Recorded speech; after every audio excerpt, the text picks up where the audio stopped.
L'histoire de Fabien Ruiz avec The Artist commence par un coup de téléphone. Un jour, je suis rentré chez moi et sur le répondeur, j'avais un message. Bonjour, je m'appelle Bérénice Bejo, je suis comédienne et j'ai besoin d'apprendre des claquettes pour un film qui va se tourner l'été prochain. Bérénice m'a apporté un jour le scénario en me disant bah tiens, lis-le, c'est l'histoire d'une vedette à la fin des années 20. Oh, je me dis génial. Et j'ai oublié de te dire, en fait, Michel il veut tourner le film en noir et blanc. Et là je me suis dit mais c'est génial comme idée. Ah oui, puis j'ai oublié de te dire, en fait le film il est muet. Je dis mais alors s'il est muet, ça veut dire que on va entendre les claquettes. Elle me dit bah on va entendre que les claquettes. Alors Bérénice et Jean se mettent au travail. 6 mois de claquettes intensives sous la houlette de Fabien Ruiz qui aboutiront à cette chorégraphie d'époque. C'est un pas de Charleston, bien sûr, typique. Et puis voilà, ça c'est des petits pas que j'ai inventés pour montrer la connivence qu'ils ont tous les deux, parce que musicalement c'est un moment un peu plus calme.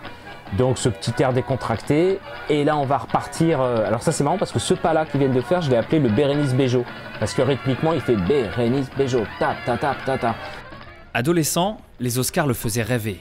Avec cette chorégraphie devenue mythique, il a contribué à faire de The Artist un succès planétaire. Dans leurs mains ils tenaient un Oscar, quoi. Et là je me suis dit, mais l'Oscar c'est quoi? C'est West Side Story, c'est Ben Hur, c'est Autant n'emporte le vent, c'est Clark Gable, c'est Charlton Heston, c'est des monuments du cinéma, c'est des gens, on ne sait même pas qu'ils ont existé, ils sont sur un écran, c'est des mythes.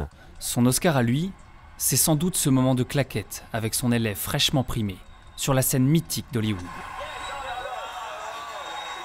J'ai pu dire à Jean, est-ce que tu te souviens du premier cours de claquette? Tu te souviens le premier cours où tu es arrivé dans cette petite salle du 12e que j'avais loué à une petite dame anglaise tout à fait charmante qui donne des cours de danse classique et qui me louait pour 5 € de l'heure sa salle. Si on lui avait dit, excusez-moi madame, j'ai besoin de votre salle, c'est juste pour avoir un Oscar à Hollywood. Pour ce claquettiste hors norme, c'est la fin d'une parenthèse enchantée. Mais la magie de The Artist pourrait bien permettre à son téléphone de se remettre à sonner.